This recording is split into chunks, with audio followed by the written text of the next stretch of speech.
Hello, and welcome to the No Bad Questions podcast, where I try to learn in a conversational manner by sitting down with people who have interesting careers, important lessons to tell, or inspiring stories. I hope that you learn something too. If you want to support the podcast, please follow or subscribe on your platform of choice. You can also like or comment to boost the algorithms or share out to your network to make sure it gets more views. But ultimately, and what I hope you choose to do, is listen to the very end. With that, we'll start today's podcast.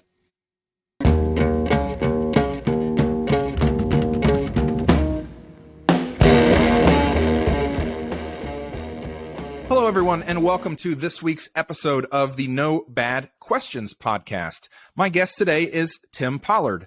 Tim was Associate Dean for Academic Affairs and Student Relations in the College of Communication, Information, and Media at Ball State University in Indiana from 2019 until his retirement in 2022. Mr. Pollard had been with Ball State since 1998, and prior to his elevation to Associate Dean, served in the Department of Telecommunications as an Associate Professor. He is the recipient of 3 Regional Emmy Awards, 5 Cindy Awards, and 4 Accolade Awards. He was integral in the development of the David Letterman Communication and Media Building at Ball State University, because of which he received a Regional Emmy Award in 2008 for technical achievement. In 2006, he helped to create an interactive television news class with computer science, journalism, and telecommunications department students who produced the first live interactive news brief in the university's history. He is one of the founders of NewsLink Indiana, a convergence news laboratory allowing students to immerse for a semester working on TV, radio, web, and print news stories while receiving credit for an entire semester's work. As a result of that endeavor, he is a recipient of an Emmy Award from the Cleveland chapter of the National Television Academy, again for technical achievement. Before Ball State, Mr. Pollard spent 15 years in the corporate world at CNN. From 1994 to 98, he was the operations manager for CNN's Washington, D.C. bureau, in which role he handled all air products emanating from Washington. From 84 to 94, he was field operations supervisor for CNN's field operations department. From 83 to 84, he was studio operations supervisor for CNN's evening programming. And Mr. Pollard began his career at CNN in 1983 as an entry-level video journalist, running studio, camera, teleprompter, and floor directing. So a long career in media and then teaching media. So thank you very much for being willing to be with me here on No Bad Questions. Thank you, David. I appreciate the time, and thank you for inviting me. So first, to lay the groundwork for those who may not know, what does the term telecommunications mean in the context of your background? Well, it's kind of varied over the years. In general, telecommunications is the distribution of communication through broadcasting, telephone, telegraph, radio, satellite, cable. And that sort of has morphed over the decades.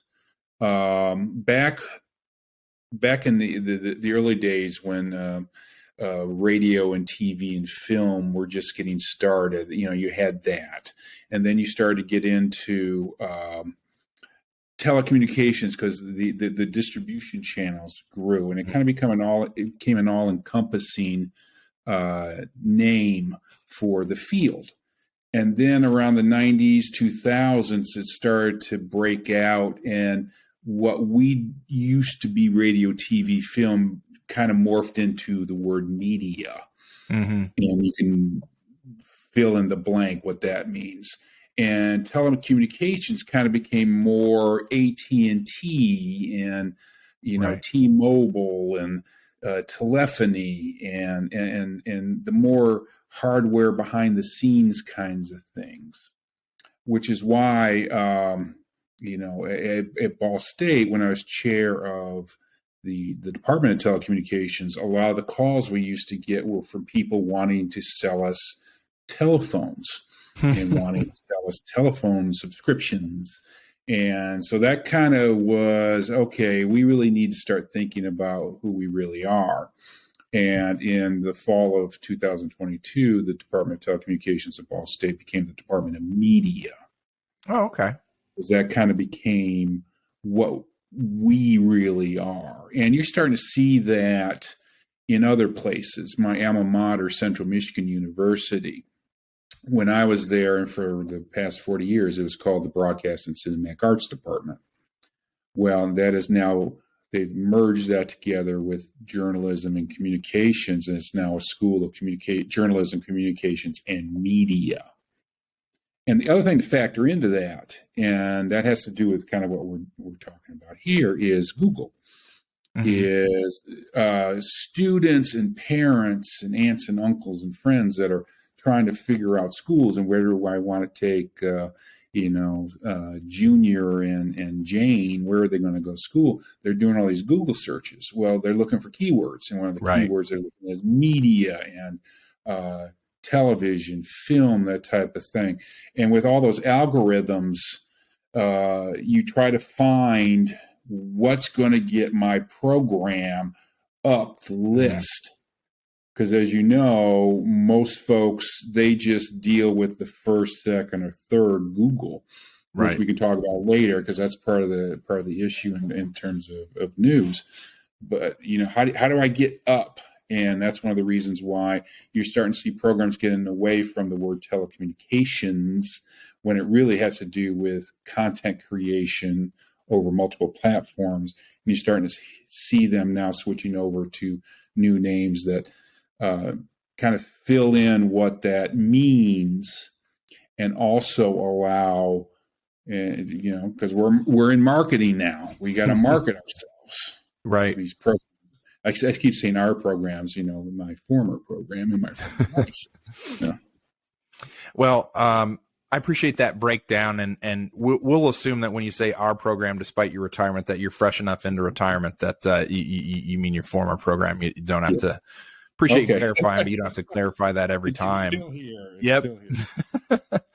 Let me ask then, because you mentioned that academic programs are changing their name to sort of catch up with the time. So let's talk about, over your career or two careers, the way media gets created has changed dramatically. I mean, the 80s was the advent of cable. I think a lot of people forget that, in the 70s, there was no such thing, right? Or maybe the late 70s is when cable came around. But the point is, really getting going, it'd be the early mid 70s. That's when it really started with HBO and getting on satellite and things like that. Okay.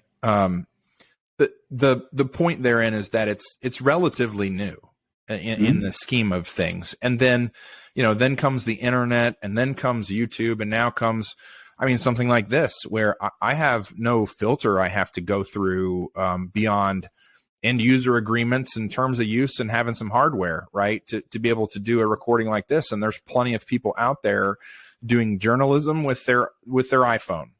So talk a little bit.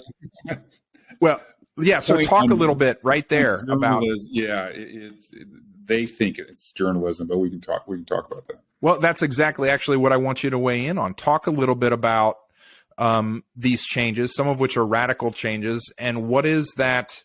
Both, what is the biggest change, do you think, and what are we getting wrong? Because I think, to your interjection there, I think a lot of us still think in the lens of a journalist or a this or a that, and we apply these labels perhaps more or less broadly than could be appropriate. So just kind of talk to your thoughts on the evolution of media during your two careers.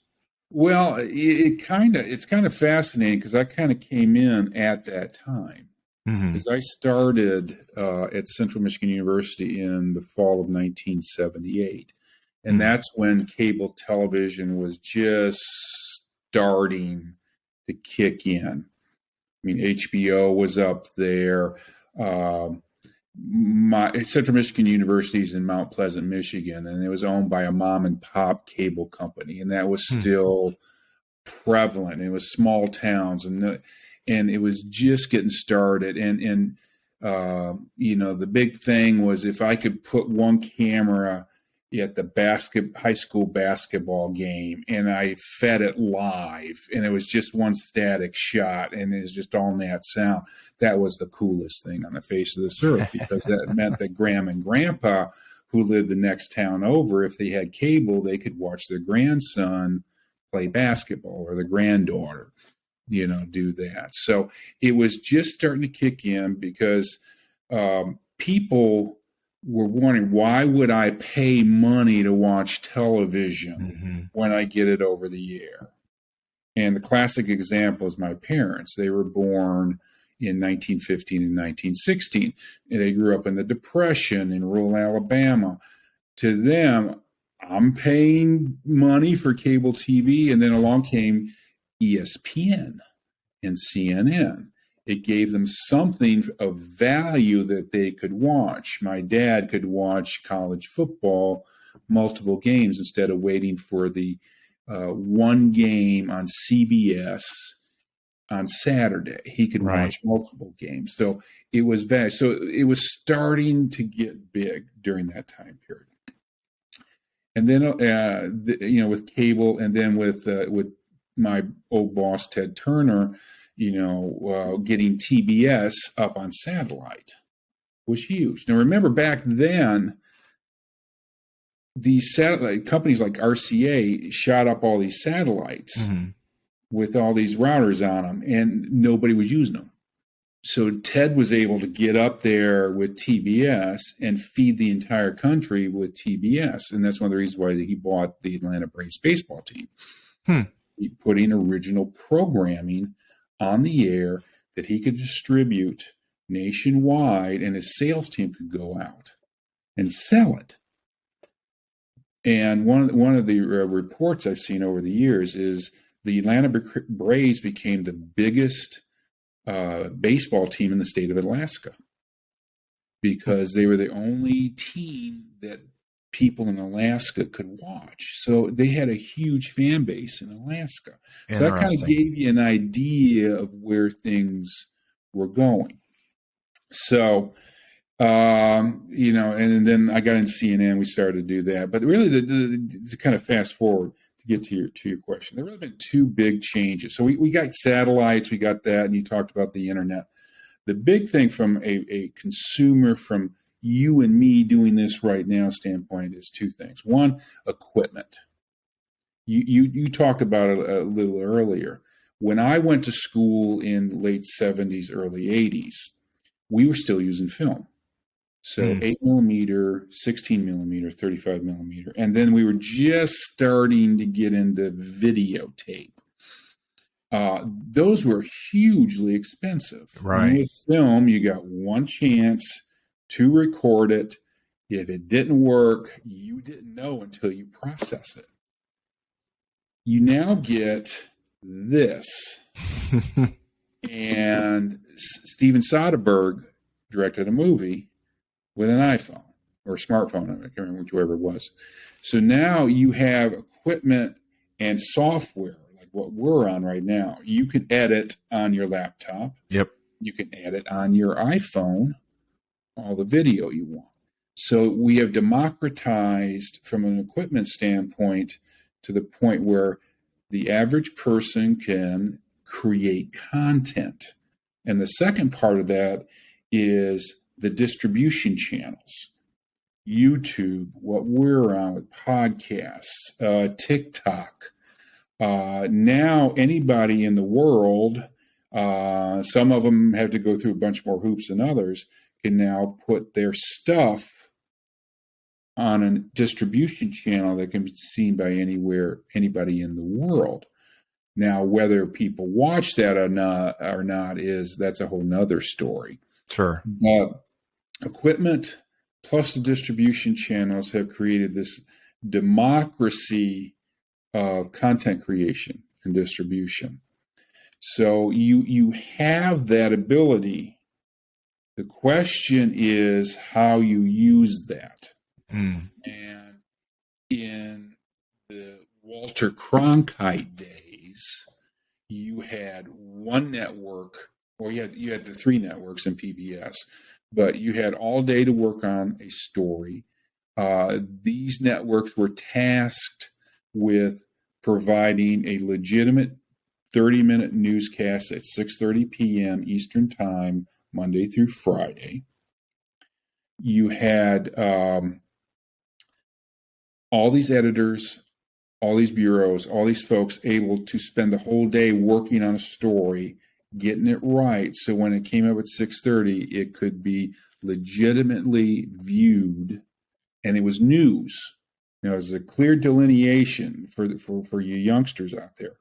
They did news, and then at the end of it, a guy named Eric Severide would come on, and he would give the opinion piece.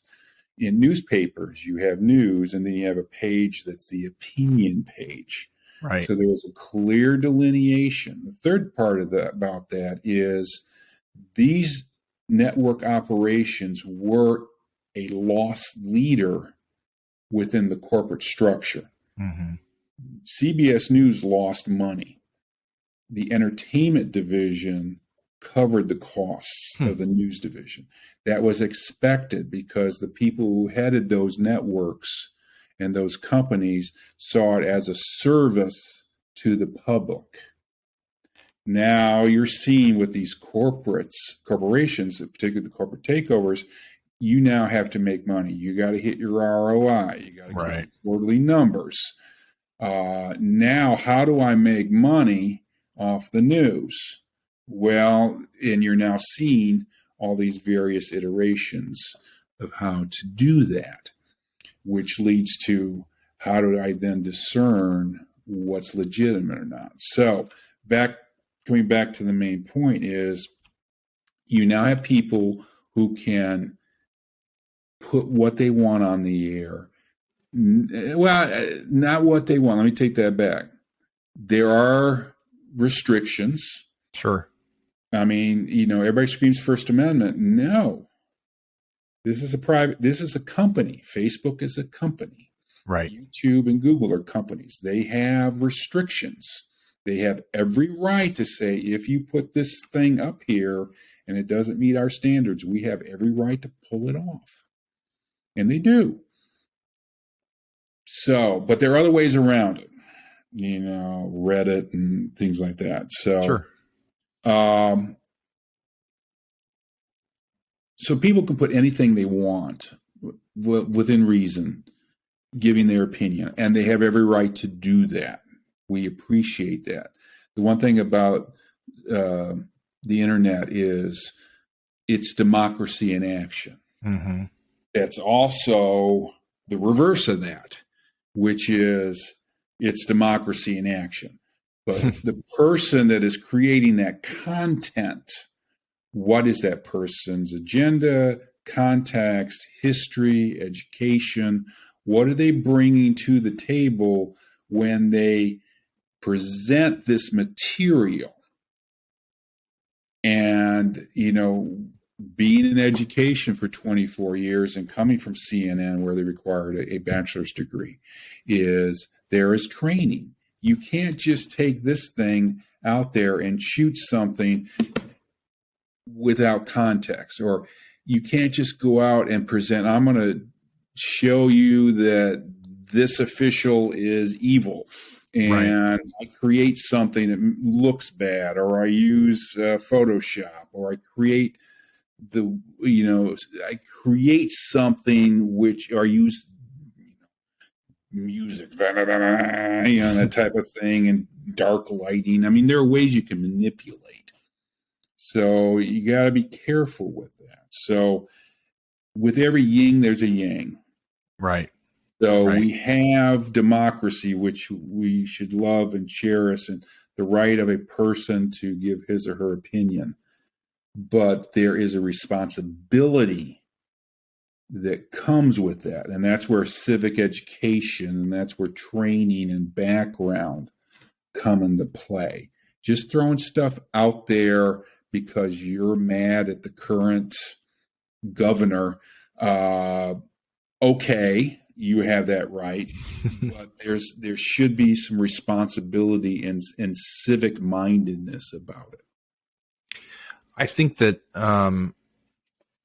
the dual nature of the democratization of media is a really excellent point. And within that, it's not like there's no filter. I've heard it advocated several times that, hey, media is more democratized, more people have a voice, it's more accessible. That's great. We've broken down filters. Well, we've broken down some filters, right? We've broken down perhaps institutional filters, because an institution that has those teams that you mentioned, they have an anchor they have to pay, they have management and staff, and they have all this stuff. They have every minute of their airtime is very expensive, versus a minute of my airtime to hold up an iPhone is very cheap. And so an institution has to be I would imagine, quite selective about what they're going to cover on the news. And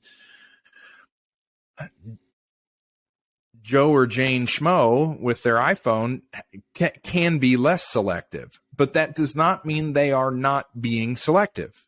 That does not mean they are not making choices and creating their own filtering. And I think that's important for all of us consuming media to remember, is just because there are fewer filters or different filters does not mean the filters are gone. And I wonder,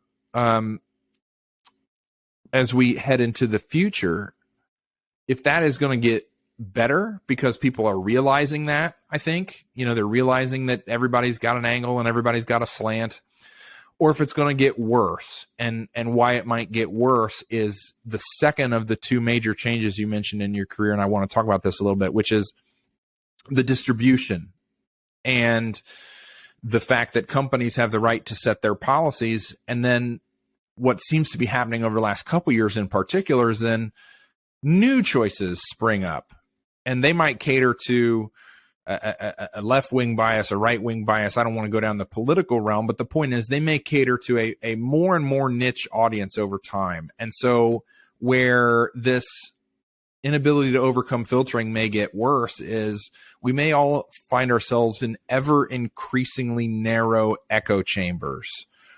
Do you feel like is that inevitable? Well, first of all, do you agree with that? Second of all, do you think that's inevitable, or is there something we can do? And I don't necessarily mean like regulation, but just all of us as consumers can do to make sure we don't end up in a bubble or an echo chamber. Well, we are there. I mean, we are in an echo chamber. I would argue that the vast majority of people are smart, intelligent, and get it. It's these folks over here that you wonder about. For those just listening, he's holding his hands up on the far edge of the screen, implying that the marginal, fringe is just FYI if you're only on audio. if you want to, I mean, we have it now with I can if I have a certain set of beliefs, I can watch what I want, read what I want, and listen to what I want that reaffirms what I believe in. Mm-hmm. I don't have to listen, read, watch anything that contradicts that. Mm-hmm. You didn't have that back in the Walter Cronkite days, and you didn't have that back in the newspaper days. You knew you were getting you were getting one version. Yes, it was filtered. Sure. But it was filtered by people who had a background and an experience level of presenting news in as unbiased way possible. Mm-hmm. Here are the facts. You determine from that point. We have now morphed into not everybody, but there are some operations that here are our version of the facts, and here's our interpretation of them. And if I'm the consumer and that's what I believe and that's what I want to believe, I can stay in that bubble. And I think we all know people that are like that. You can't get them because, pick a topic and they're going to say, no, here's what I read. Or the big thing I got, particularly when I was in teaching, was, well, I Googled it. Okay. Let's walk through it. I actually had some students where I said, walk me through it. They actually got on the computer, which we're on right now, and said, Google it. They went to the very first item on their Google search. It's probably ad sponsored. Ad sponsored or, Wikipedia. Okay. But what's down below that? What are the other operations? What are the other sources?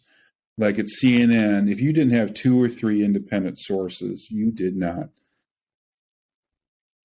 put something out on the air. And when we came close a couple times, when I'll get just a quick sideline. President George H.W. Bush was in Japan for, I think it was a G7 conference. And this is when I was in my field ops days. And he got sick. And there's a very famous photo of him lying down at the dais. And the word got out, Bush is dead. And our second network is called CNN Headline News. The anchor, and his name was Don Harrison, God bless him, was right about ready. Bush is dead. And we're on the air right now. And we found out by calling, getting around, no, he's not dead. He's sick. He's lying. He's in bed. Everything's fine. And Don Harrison was about ready to go. And you hear, and it's probably on YouTube or somewhere, don't, on the air. And luckily, Don being the pro, he was able to figure it out. And we went to break, and we did that. So, aside on that, so know your sources. Get out of that bubble. And I really do believe, and I'm eternally optimistic. I really do believe the vast majority of people in this country and around the world get that. But we're average folks. We don't scream and yell, and we don't get on YouTube, and we don't rattle, and we're not doing the Karen thing and, in front of, with the phones going and yelling and all that stuff. We're boring. That doesn't make good TV. That doesn't make good copy. It's the screamers and yellers. And that's why you're seeing on, some of these networks, everybody's got an agenda and they're screaming and they're wild-eyed. And that's why you're seeing certain people, the more crazy, the more outlandish they are, the more time they get. Because that's what gets eyeballs to the website. That's what gets you to watch it. Whereas, the old days of Meet the Press and Face the Nation, where you had a 1 hour me talking with you, and it was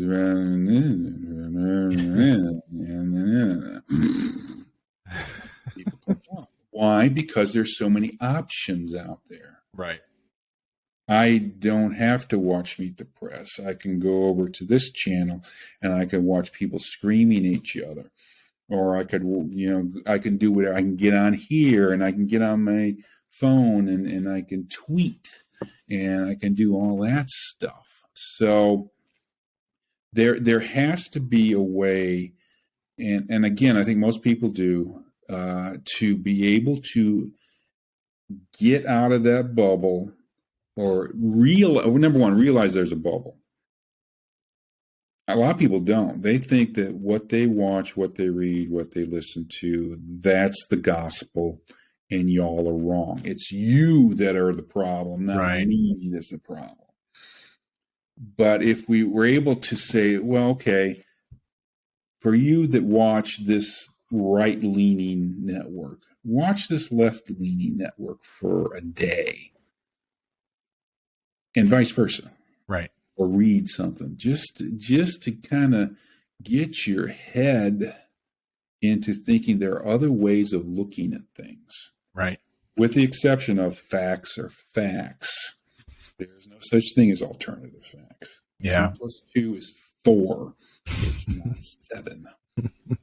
You gotta, and that's where the education comes back in. And I'm always going to harp on that, is Make sure parents, make sure your kids are getting a good, solid education that allows for critical thinking, that allows for a diverse view of opinions, and allows for you to think differently, and maybe come home to your parents and say, you know what?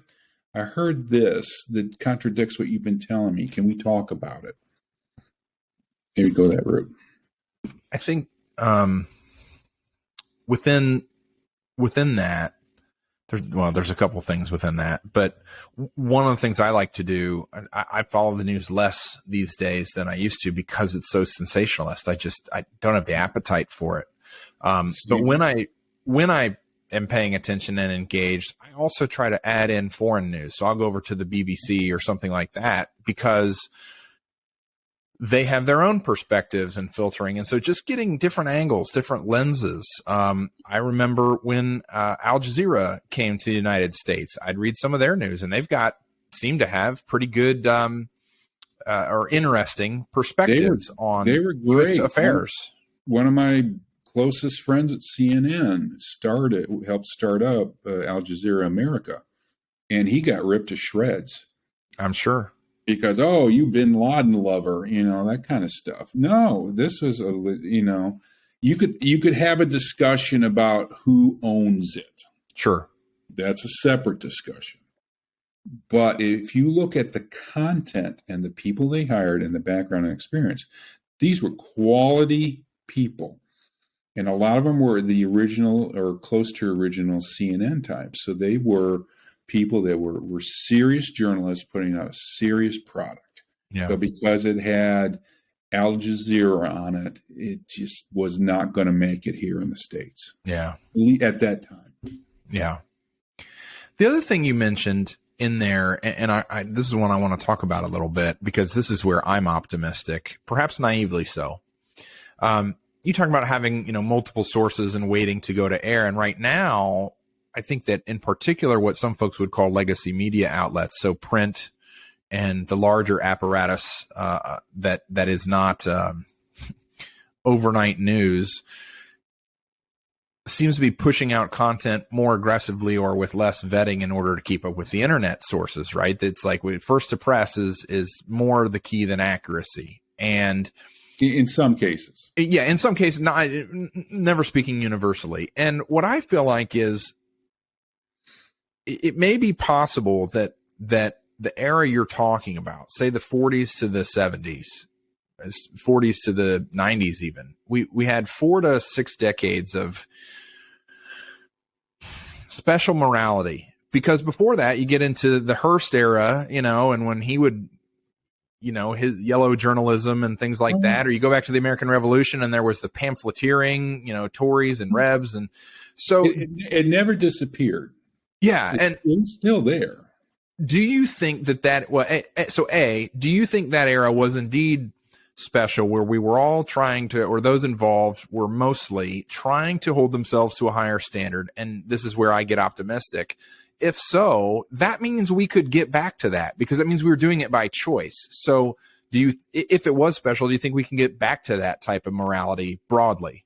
Well, I don't think it's gone away. You brought up the BBC. I would say AP. Some people will argue, but the Washington Post, the New York Times still have a standard that they live by. I think there are outlets that are legitimate, hard news and information presented to you in a clear way. You got to want it. You got to find it. And that's the issue is there are so many choices out there. Mm-hmm. And which one am I going to pick? I'm like you. I have BBC on my app or on my iPhone. That's one of my go-tos along with the AP. So it's there, but you bring up a good point. The yellow journalism or the slant, that's always been there. Mm-hmm. This is not unusual. Go back to the 1850s and 1860s. If you want to look at dirt, look at the 1860 and 1864 presidential campaigns. Holy cow. They were some of the nasty, and this is, we're talking about Abraham Lincoln here. Right. Some of the nasty stuff, it's never gone away. So for people that scream and yell that, oh my God, this is the worst it's ever been. No, it hasn't. It means you got a D in U.S. history. You need to kind of go back and see where we came from. We're still there. It's still evolving. What we need to talk about is, because corporations own these news outlets and they are tasked with turning a profit and making money for the parent company, as opposed to the old CBS, NBC days where the entertainment division paid for the news division. You need to be able to go to those corporations, and you got to watch them, you got to read them, you got to get on their websites, you got to make it worth going there and staying there so that these salespeople can sell the ads, right, to make the money to keep these operations going. Now, BBC's an exception. You pay a tax on that. Right. But I don't know if you heard, but there's discussions about, do we really need the BBC, or do we really need that tax anymore? I don't know where that is, and maybe some of your folks that are watching or listening internationally would have a better idea of what's going on there. So we do have it. It's there. If we just need to, and I think most people are pretty good about understanding that.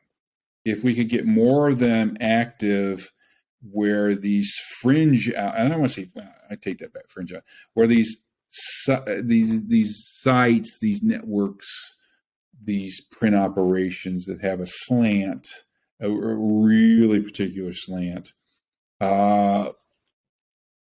hopefully as the younger generations move up, and hopefully they're being educated well to discern, to be civically responsible. Some of these operations may have to alter or change or go away because that's the marketplace. But we've always had this. There's always been slanting. Today, look at England. I mean, look at the newspapers there. They're very Tory versus liberal versus. I mean, it's and then you go to places like China and North Korea where you get one voice. Yeah. That's it. So in many ways, it gets back to this yin yang with democracy. It's great that we have it because we got all these voices, and it's bad that we have it because we have all these voices. I am hopeful. I know that you're not necessarily an AI in media expert, but I try to follow AI. I'm no data scientist, but I think that it's very possible that AI entering media could both make it way worse in terms of deep fakes and things like this that could make things look legitimate that are not. And that said, there are some really fun deep fakes out there on the internet, swapping Arnold Schwarzenegger with Sly or vice versa, so forth. But AI could make it way worse, or I think it could make it better. I envision perhaps an AI that could help with neutralizing framing, for example, in print media. So you know what that is, but for folks who don't, the way that somebody phrases a headline, phrases a sentence, can frame the issue up negatively or positively in the reader's mind, right? And I envision a browser add-in that AI could sort of neutralize the framing to be tonally neutral to help overcome bias or something like that. I don't know. What's your take? Having retired from 2 careers in media and your eye towards the future on which is more likely? Is AI going to make this whole echo chamber bias situation worse before it gets better, or do you think it could heal some of this rift? The answer is yes. It's going to be both. I mean, because you're going to have people that, and you're seeing it now. there's stuff out there that if you looked at it, you go, that ain't fake. And it is, because of the technology is at the point where I could put a politician in any place on the face of this earth and make it look like he or she is committing the worst possible crime on the face of this earth. And people go, oh my God, look at it. And without even thinking about it. On the other hand, you bring up the good point. Can that also be used to filter out some of this and make it more neutral? So the answer is both. It's going to go both ways, and it really comes down. We're capitalism. It comes down to the marketplace. Are people going to buy it? Are people going to look at it, watch it, read it?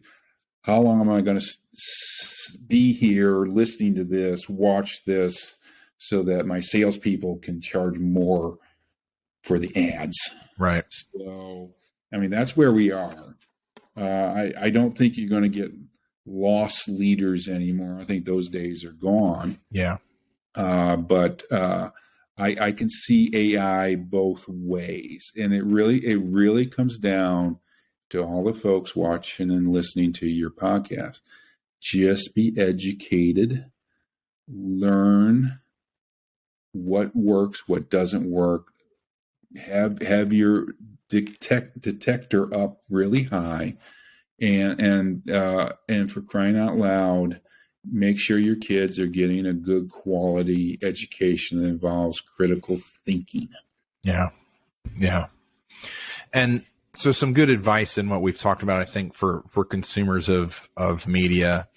And I think there's some practical for all ages, young folks, those of us, older, of all political persuasions there as well. So that my goal was to try to talk about this in a non-political way. I hope we've achieved that. I'd like to pivot a little bit then, I always try to have some level of career segment, career advice. So what pulled you out of working at CNN, working in the news, and it sounds like, an ascending career into teaching? What made you choose to make that jump? Well, I had been at CNN for 15 years. I was in Atlanta from 1983 to 1994. Then I got promoted to operations manager in Washington, D.C. from 94 to 98. Married, 2 kids. DC in New York, again, back in these days, that was the top of the mountain. Career wise, you're there, you're on Everest. And this is pre 9/11. So I could get to the White House, I could get to Capitol Hill, the Pentagon, the State Department, flash my badge, go through the metal detector anytime I wanted. And it was cool. No doubt about it. I mean, I was in the Oval Office a few times with President Clinton, and I'm going, yeah, the air smells better here. It was a neat experience. I did State of the Unions. It was a great experience. The problem was, on a normal, boring, dull day in August, I'm there 12, 14 hours. Now, I had 2 kids growing up and a wife, and when it was really crazy, you're there 18, 20 hours, sometimes overnight. Right. You're on call weekends, 24/7, 365. I got called going on vacation, turned around, had to come back. And I was missing, and this is when, this is where you got to do the career versus personal. I was missing out on my kids growing up, and it got irritating. And because I knew I had one shot at it, because those times won't come back. So in 1998, my wife and I decided that, okay, let's see what's out there. And I had a master's degree from Central Michigan. And it just so happens that there was a job opening at Ball State, and the department chair, who you know very well, Dr. Joe Mashevitz, was a department chair at Central Michigan University when I was a student. In fact, I was his graduate assistant. What the heck? I had never been to Muncie, Indiana, even though I grew up and I was a MAC, Mid-American Conference person. Never been to Muncie. Applied for it. And they said, oh, come in for an interview. Okay, went in and did the interview. I got the job. And we decided, well, okay, let's try it. If it doesn't work, I had enough experience and knew enough people I could get back in. Right. That was 1998. I stayed till 2022. So now throw in, and this is getting geeky academic. I went into a tenure track position and I got tenure. And then my daughter graduated and she ended up going to Ball State. Well, we should stay there, get her through it. And she graduated, no debt. Perfect. Nice. She's done it. My son decides he's going to Ball State. He wants to go through the master's program. So a bachelor's and master. So, okay, we get through him. It's 2016 now. Well, been here long enough, and I'd been chair, loved that. So, and then I became associate dean. So we decided we're just going to stay. And my wife got a job at Ball State, and she did really, really well. So that's how that kind of evolved. And then came 2022. We were just, for those historically, we were just starting to get out of the pandemic, and it was really rough everywhere. I mean, in academia, it was really rough because you had, some classes were all Zoom and some classes were hybrid and this and that. And then it was interesting. I mean, it was a great challenge. Don't get me wrong.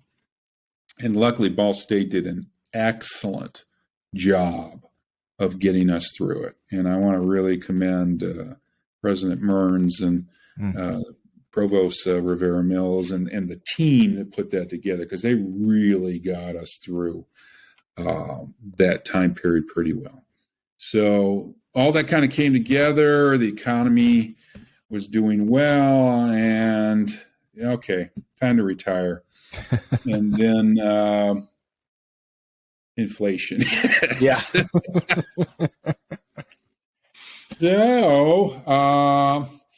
So I've retired, and it's been great. Luckily, things are starting to creep back up economically, but timing was unique.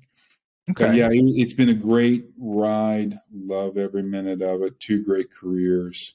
Can't complain at all, and have really good students who went through the program. And for those of you listening, I pointed to David Kelly, who is one of my students. And to see, I'm at that point now after 24 years where I can see you all, see where you've ended up.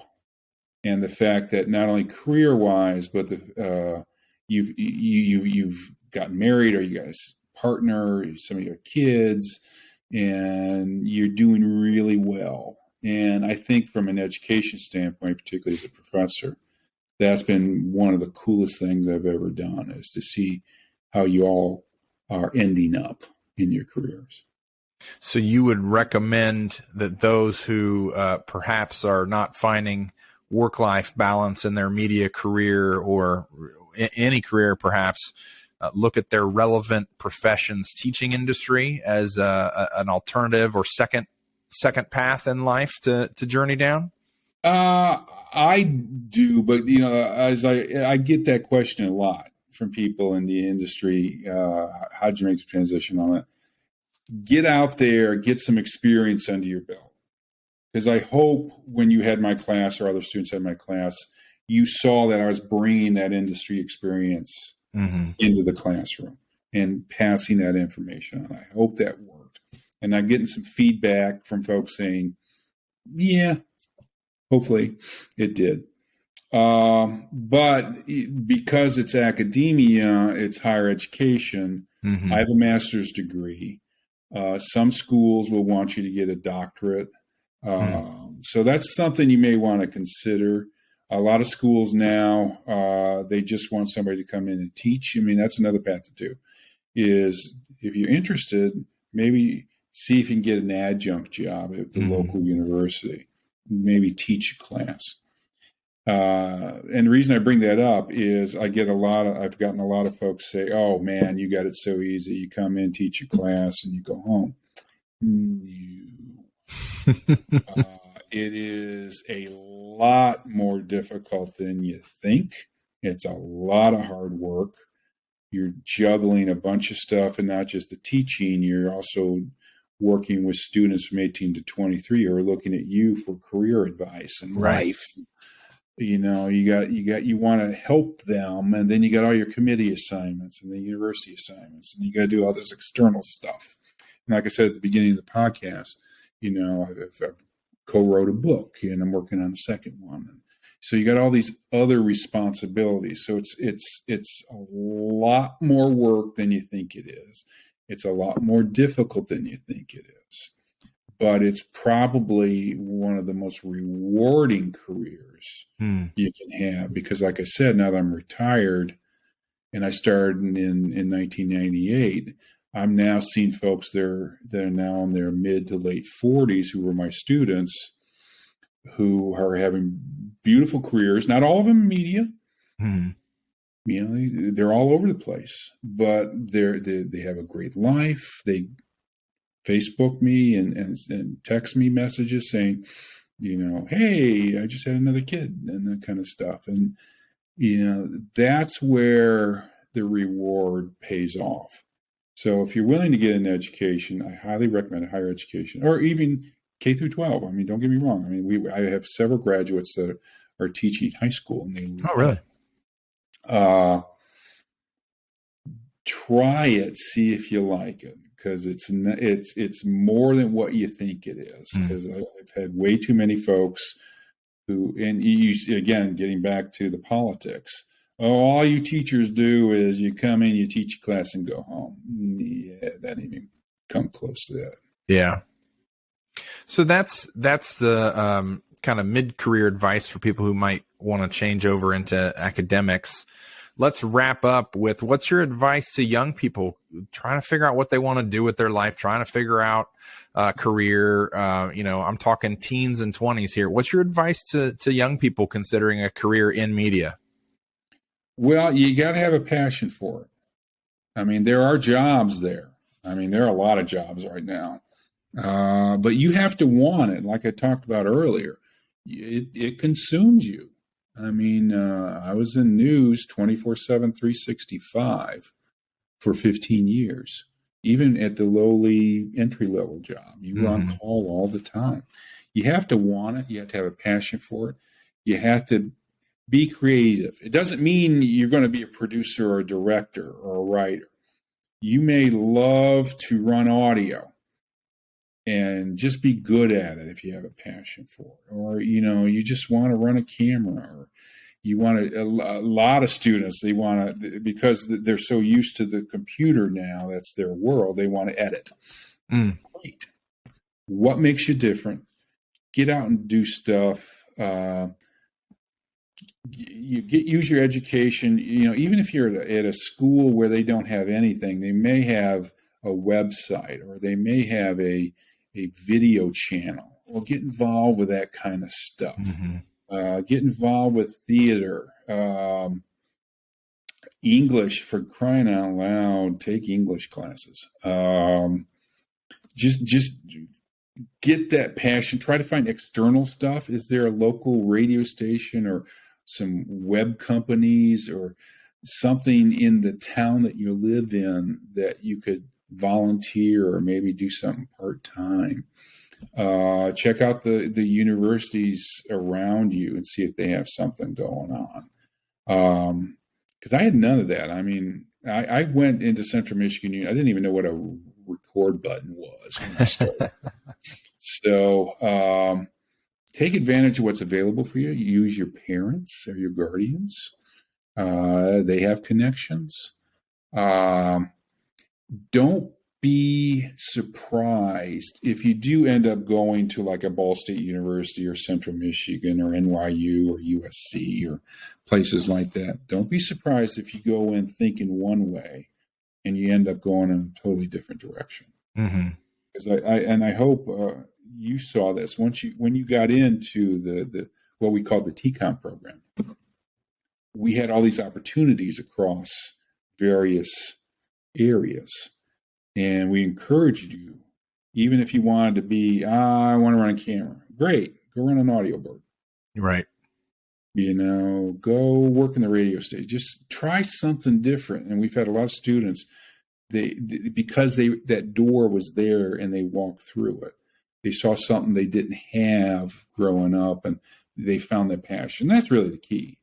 Find your passion. Find what really makes you go on. The thing that you would do for free if you had it. If just because you love it so much. That would be the biggest advice. All right.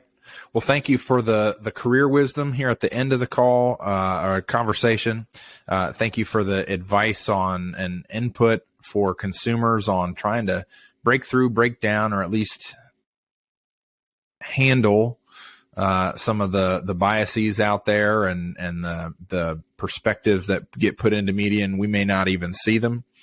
And then thank you for the background on just how media has evolved. I really appreciate it today. And I hope that people listening, we never get a huge audience yet on No Bad Questions. Maybe one day we will. But I hope that even if just one or two of you get something out of this, I hope you enjoyed it. And Tim Pollard, thank you for being with me here on No Bad Questions. Thank you, David. Appreciate the time.